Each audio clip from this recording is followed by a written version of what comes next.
Welcome to my YouTube channel. हाँ जी बच्चों, आज जो मैं आपको क्वेश्चन करवाने जा रही हूँ ये क्लास 10th का चैप्टर फर्स्ट का सीबीएसई बोर्ड में आया हुआ क्वेश्चन है बेटे। क्वेश्चन क्या है? Two positive numbers have their HCF as 12।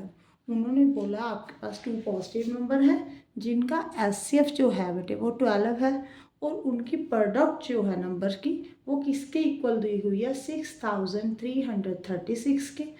The number of pair possible for the numbers, ऐसे पेयर्स कितने पॉसिबल है ऐसे नंबर के लिए जिनकी प्रोडक्ट इसके इक्वल हो और उसका एचसीएफ जो है वो 12 के इक्वल हो।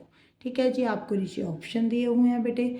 इससे पहले भी मैंने ऐसे क्वेश्चन करवाए हुए हैं और आपको बताया हुआ है जब भी आपको एचसीएफ गिवन हो तो आपने नंबर जो है वो क्या मानना होता है। देखो यहाँ पे बेटे 2 नंबर मानने को बोला, तो जो 2 नंबर है आप क्या मानोगे?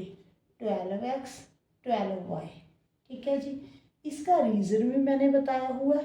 देखो बेटे, अगर आपके पास 6 और 8 है, ठीक है जी, अगर आप इसके प्राइम फैक्टर्स बनाओ, ठीक है, यही बन रहे हैं, इसका एचसीएफ कितना है बेटे? 2। अब आप यहाँ पे देखो, जो हमारा नंबर बन रहा है, जो आपका एचसीएफ है उसको किसी नंबर के साथ मल्टीप्लाई कर कर बन रहा है। यहाँ पे देखो 3 के साथ मल्टीप्लाई कर कर बन रहा है, यहाँ पे 2 इंटू 4 के साथ मल्टीप्लाई कर कर बन रहा है। मीन्स एचसीएफ तो दोनों में आएगा, साथ में कोई ना कोई नंबर तो आएगा ना। यही हो रहा है ना इसमें। देखो आप, 6 कैसे बना है? 2 इंटू 3। 8 कैसे बना है? 2 इंटू 4। ये हमारा एचसीएफ है, यहाँ पे किसी नंबर के साथ मल्टीप्लाई हो रहा है, तो आपने इसी नंबर को x माना है, यहाँ पे y माना है। ठीक है, मैंने ये बताया था कि आप 12x और 12y क्यों ले रहे हो, रीज़न क्या है इसका। ठीक है, जितने भी क्वेश्चन मैंने ऐसे करवाए हैं उस सब में बताया हुआ है कि हम ऐसे क्यों लेते हैं। ठीक है जी, आगे देखो प्रोडक्ट दी हुई है। प्रोडक्ट किसके इक्वल है बेटे? यहाँ पे 6336 के। तो आप इन दोनों नंबर्स की प्रोडक्ट कर दो, यही करोगे। ठीक है जी, अब देखो, अब x इंटू वाई 12 के साथ नीचे डिवाइड कर दो, 12 इंटू 12 के साथ।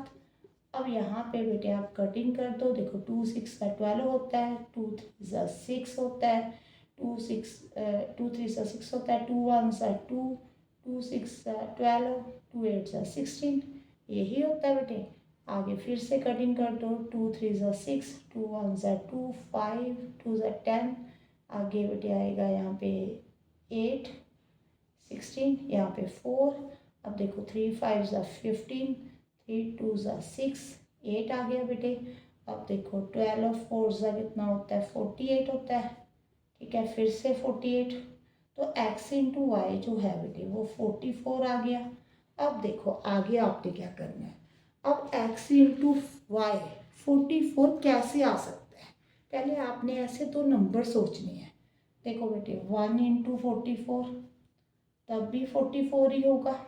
और क्या हो सकता है? 2 इंटू 22, यही होगा बेटे। क्या बनेगा? 44। और कौन सा पेयर पॉसिबल है और बताओ। ठीक है जी, अपने आप सोच कर देखो कौन सा पॉसिबल है। 4 इंटू 11, बस यही पॉसिबल है, और किसी तरह से मल्टीप्लाई 44 की इक्वल तो नहीं आ रही। ठीक है, पहले आपने ये सोच लेना है कि कौन कौन से नंबर को मल्टीप्लाई कर कर हमने 44 ला सकते हैं। यहाँ पे देखो 1 इंटू 44 44 होता है, 2 इंटू 22 44 होता है, 4 इंटू 11 44 होता है, और कोई ऐसा नंबर नहीं है जिसको आप मल्टीप्लाई करो और 44 आ जाए। अब देखो बेटे, हमारे पास एक्स और वाई तो आ गए। ठीक है जी, अब देखो, अगर हमारे पास देखो x1 है, y44 है, तो हमारे जो नंबर हैं वो क्या बनेंगे? 12 इंटू 1, 12 इंटू 44, यही बनेंगे। आप मल्टीप्लाई कर लेना। अब अगर x की वैल्यू 2 है, y की 22 है, तो आप नंबर निकालो। 12 इंटू 2, 12 इंटू वाई कितना होगा? 22, ऐसे आएगा नंबर। अगर x की वैल्यू बेटे 4 है, y की वैल्यू 11 है, तो यहाँ पे 12 इंटू 4, 12 इंटू 11। ठीक है, अब आप नंबर मल्टीप्लाई कर कर तो फाइंड कर सकते हो। ठीक है ना, 12 वन ज़ा 12, 12 टू ज़ा 24, यहाँ पे 48 आ जाएगा।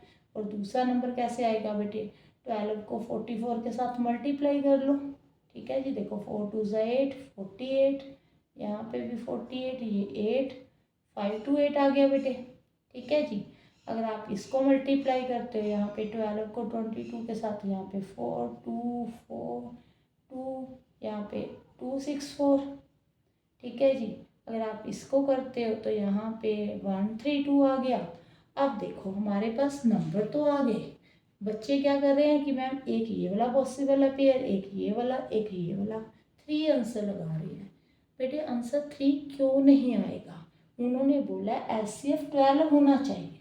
ठीक है जी, अगर बेटे आप इसका HCF निकालोगे ना तो 12 आ रहा है, चेक कर कर देख लेना अगर आप इन दोनों का HCF निकालोगे। देखो यहाँ पे कॉमन 12 ही है, यहाँ पे तो 1 है, 44 में कोई भी नंबर इसमें कॉमन नहीं हो सकता। अब यहाँ पे देखो 12 इंटू 2 24 होता है, अगर आप इसको 12 इंटू 2 इंटू 11 कर दो, फैक्टर्स बना लो, तो इसका HCF कितना होगा, ये देखो कितना होगा बेटे, 24 हो जाएगा।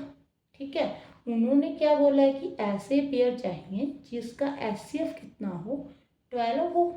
तो हमारा तो यहाँ पे 24 आ रहा है, तो ये तो पॉसिबल नहीं है।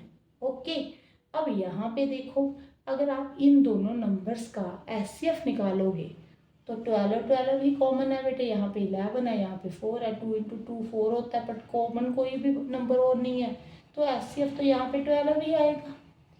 तो ये भी पेयर पॉसिबल है। तो हमारे पास जो टोटल पेयर हैं जो पॉसिबल है जिसका HCF 12 है, वो कौन से पेयर है बेटे, एक फर्स्ट वाला, एक सेकंड वाला, ये नहीं थर्ड वाला, दो ही पेयर पॉसिबल है। बच्चे इस बात में कंफ्यूज हो रहे थे, सबने आंसर 3 लगाया हुआ था। 3 रीज़न क्या है, बस ये पेयर निकाल लिए। ठीक है बेटे, ये भी तो देखना है ना कि HCF 12 ही आए। ठीक है जी, HCF 12 आए और प्रोडक्ट करने के बाद इन दोनों नंबर्स को ये ही आना चाहिए 6336। ठीक है जी, ये भी चेक करना है, दोनों कंडीशन अप्लाई होनी चाहिए वहाँ पे। ठीक है जी, HCF 12 आना चाहिए और जब नंबर को मल्टीप्लाई करें तो इतना ही आना चाहिए। तो ये जो कंडीशन है किस में सेटिस्फाई हो रही है, ये फर्स्ट केस में और थर्ड केस में। तो हमारा जो number of pair possible for the numbers पूछा हुआ है तो उसका आंसर क्या आएगा बेटे, 2। ठीक है जी, ये MCQ में क्वेश्चन था, अगर हमें नंबर ही पूछ लेते ठीक है तो हमने पूरा सॉल्व करके दिखाना था। अगर वीडियो अच्छी लगे तो वीडियो को लाइक जरूर करना और चैनल को सब्सक्राइब जरूर कर लेना बेटे। Thank you for watching.